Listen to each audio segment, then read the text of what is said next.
Hey, c'est Logan et je te propose un petit récap de ce qui s'est passé cette semaine dans la pop culture. Bienvenue dans Pop Actu.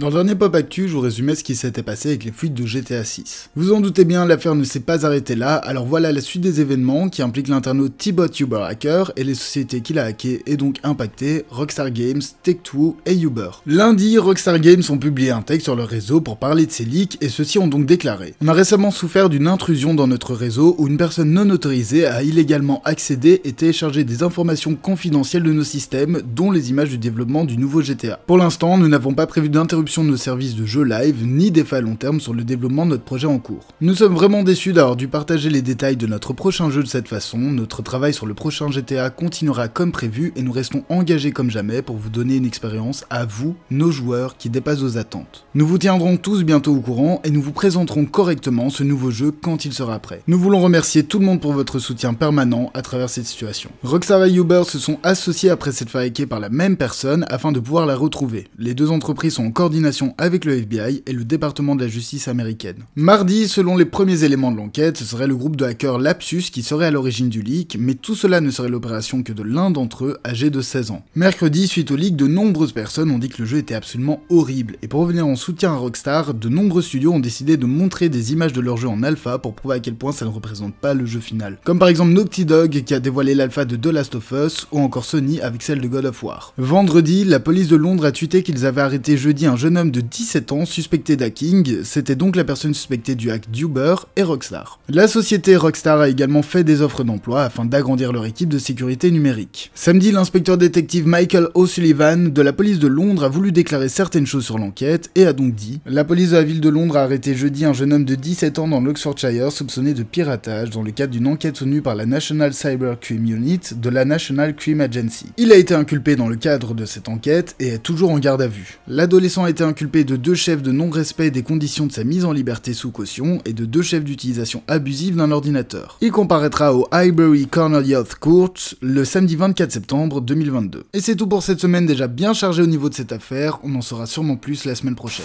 Après 45 ans de bons et loyaux services, il est temps pour James Earl Jones de quitter le micro. Lui qui avait doublé Dark Vador lors du premier film en 1977 et qui aura fini sur la série Obi-Wan Kenobi cette année, l'acteur de 91 ans va arrêter de doubler le personnage. C'est maintenant l'artiste ukrainien Bogdan Belayev de 29 ans qui va s'en occuper. Alors, il ne doublera pas le personnage mais va utiliser une autre méthode, celui-ci n'en est pas à son coup d'essai ayant déjà collaboré 2 fois avec Lucasfilm. Celui-ci avait retravaillé via des archives sonores et une intelligence artificielle les voix de Mark Hamill et James Earl Jones pour les rendre plus jeunes sur The Book of Boba Fett et Obi-Wan Kenobi. C'est un grand acteur qui sera arrêté au bon moment.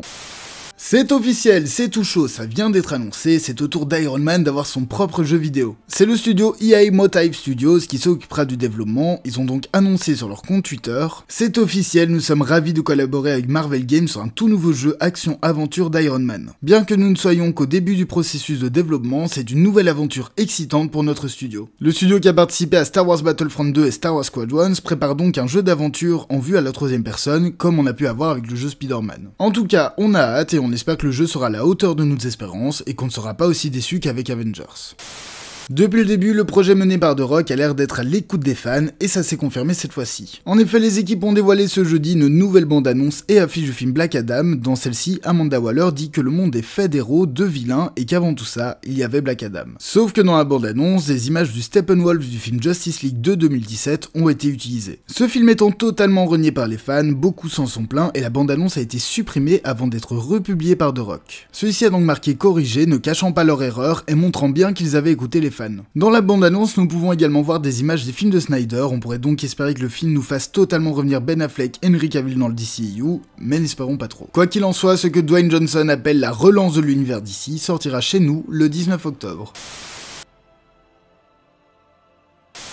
Après avoir engagé Matt Shakman pour réaliser le film, il a été annoncé que Jeff Kaplan et Jan Springler seront scénaristes. Tandis que celui-ci est actuellement en écriture, Shakman et Feige s'occupent eux de trouver le casting, en espérant revoir John Krasinski en Monsieur Fantastique. La première bande-annonce du film d'animation 3D Super Mario Bros débarquera le 6 octobre à 22 h. C'est à l'occasion de la New York Comic Con que Nintendo et Illumination, le studio à l'origine de Moi Moche et Méchant ou encore Tous en Scène, que les studios ont choisi de diffuser leur bande-annonce. La série Mercredi réalisée par Tim Burton a enfin une date de sortie et il ne faudra plus attendre très longtemps. Rendez-vous donc le mercredi, évidemment, 23 novembre de cette année sur Netflix. Avec plus de 650 enfants malades rencontrés, le catcheur et acteur John Cena est la célébrité ayant réalisé le plus de souhaits pour l'association Make-A-Wish. La série préquelle, décidément, c'est à la mode, The Witcher sortira le 25 décembre de cette année. Appelée The Witcher Blood Origin, celle-ci nous parle du premier sorceleur et de ce qui a conduit à la conjonction des sphères 1200 ans avant Geralt. De quoi patienter avant la saison 3 qui sortira, elle, en été 2023. Blonde, le biopic sur Marilyn Monroe sort enfin. Adapté du livre de Joyce Carol Oates, le film se veut au plus réaliste et fidèle possible, n'hésitant pas à montrer Marilyn Monroe à travers tous ses travers. Le film réalisé par Andrew Dominic avec Anna de Armas qui a déjà tant fait parler de lui, débarquera sur Netflix ce 28 septembre.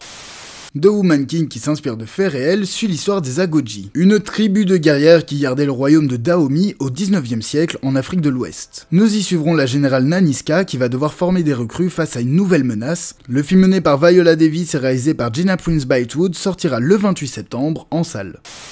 Sans filtre nous raconte l'histoire de Carl et Yaya, un couple de mannequins et influenceurs. Après la Fashion Week, ceux-ci vont être invités sur un yacht pour une croisière de luxe. Mis à part le capitaine, tout le personnel sera aux petits soins avec eux avant qu'une tempête n'éclate et que les rapports de force ne s'inversent. Le film qui a remporté la Palme d'Or au dernier festival de Cannes sortira le 28 décembre au cinéma bien évidemment.